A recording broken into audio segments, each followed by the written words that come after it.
Bueno, pues seguimos con la historia de los trenes. ¿Cómo no? Básicamente porque hay un ministro que se llama Óscar Puente que él dice, no tengo que dimitir por nada, me da lo mismo lo que me digan. 45 personas fallecidas en Adamuz, otra persona más fallecida en el Cercanías catalán, pero según él que no hay que dimitir. Claro, y aquí la gran pregunta es, más allá de su dimisión, que debería haber sido inmediata, si te fallan los trenes tienes que dimitir, lo otro se llama responsabilidad penal, esto se llama responsabilidad política, ¿no funciona el servicio? Tú eres el responsable, tienes que dimitir. ¿Por qué? Porque has fallado. ¿Porque tienes una responsabilidad penal? No, eso se dirime en los tribunales. Lo otro se llama responsabilidad política. Pero bueno, más allá de eso, vamos a analizar todos los avisos que sí que había recibido, todas las cosas que sabemos que han fallado y que Óscar Puente los sigue negando.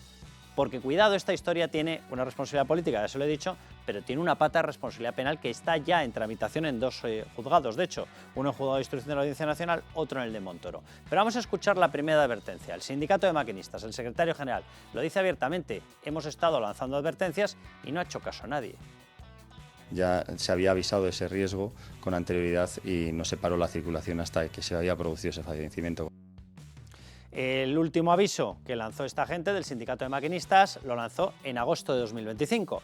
¿Qué era lo que decía? Hay vibraciones, hay botes en los trenes. ¿A qué correspondían esas vibraciones y esos botes? Correspondían a cosas de las que les vamos a hablar ahora. Los baches, irregularidades en las vías, descompensaciones, etcétera. Estas eran de la catenaria, pero había también en los raíles malas soldaduras, el balasto famoso que no estaba bien compensado, por tanto perdía capacidad de amortiguación. Todo eso lo estaban avisando. ¿Qué hizo el Ministerio? Nada. Y cuidado porque eso puede tener una responsabilidad penal. Bien, vamos a analizar todo lo que había ocurrido en materia de deterioro de las vías. Bien, avisos certificados desde agosto de 2025. Se lo decía, el principal, el del sindicato de maquinistas, pero había habido más. El sindicato ferroviario, por ejemplo, había pedido una auditoría plena de determinadas zonas de la vía. Algunas de ellas, Madrid-Sevilla. Ahí estaba Adamuz. ¿Qué era lo que decían? En parte lo mismo que estaba diciendo el sindicato de maquinistas. Los trenes tienen botes inexplicables, a menos que haya un deterioro de la vía. Cuidado porque las vibraciones son excesivas y puede estar provocando o a punto de provocar una fatiga de los raíles o de las soldaduras. Ha ocurrido. Todo eso, repito, certificado desde agosto de 2025, porque habían entregado los documentos, los tenemos todos. Más, ¿qué era o cuáles son los deterioros que han ido encontrando a lo largo de las vías? Baches, garrotes, que son irregularidades fuertes, deterioros fuertes, irregularidades en las vías y descompensaciones en la catenaria. Todo esto se había convertido en totalmente habitual. ¿Cuál es el problema? Que cuando tú tienes este tipo de baches, los trenes empiezan a pegar botes. ¿Sobre qué pegan botes? Pegan botes sobre la vía, ¿vale? Si pegan botes sobre la vía porque la cama de amortiguación, el balasto, no está funcionando, ¿qué es lo que ocurre? Pues que el punto de fatiga de los materiales, en concreto de la vía, puede llegar muchísimo antes y hay una zona en la cual ese punto de fatiga se acelera, la soldadura. ¿Qué ha ocurrido? Pues justo eso. Sigamos. Desgaste acelerado del material rodante. Había averías frecuentes, estaban pasando los sindicatos partes permanentemente, la propia tripulación de los trenes lo estaba avisando, inestabilidad en la rodadura, volvemos a lo de las vibraciones, también las propias tripulaciones estaban alertando de ellos y posibles daños estructurales en los trenes. Si recuerdan, Óscar Puente, en vez de asumir la responsabilidad desde el inicio, dijo, lo mismo ha sido el tren.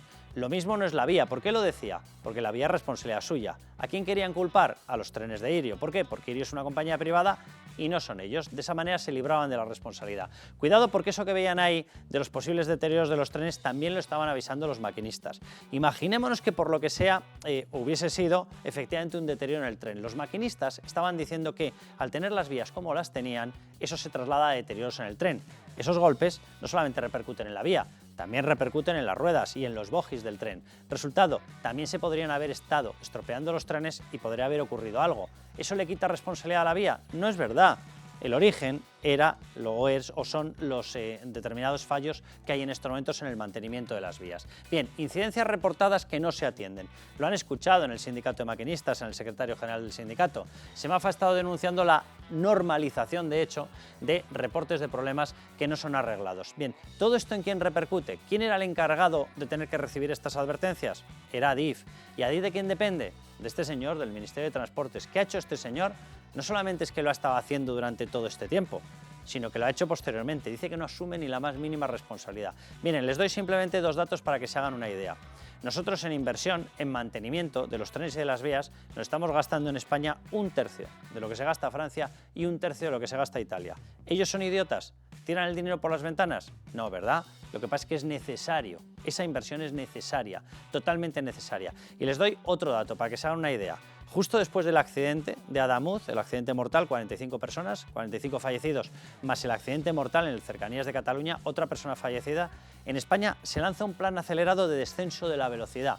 Pero acelerado me refiero a que fuera de la alta velocidad, 946 casos certificados en una semana, 8 días, certificados de descensos de la velocidad, ¿vale? Y en tema de alta velocidad, 86 descensos.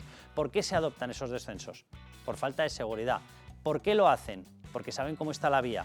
Desde el día 1, día 2, empezaron a hacer descensos de velocidad. ¿Cómo sabían en qué tramos había que hacerlos? Porque tenían certificaciones de todos los fallos que había en la vía, ¿verdad? Bueno, todo eso no se hizo antes de los 46 muertos y se hace ahora. ¿Por qué no se hizo antes de los 46 muertos? ¿Eso no es una negligencia que se tiene que investigar criminalmente? Yo creo que sí.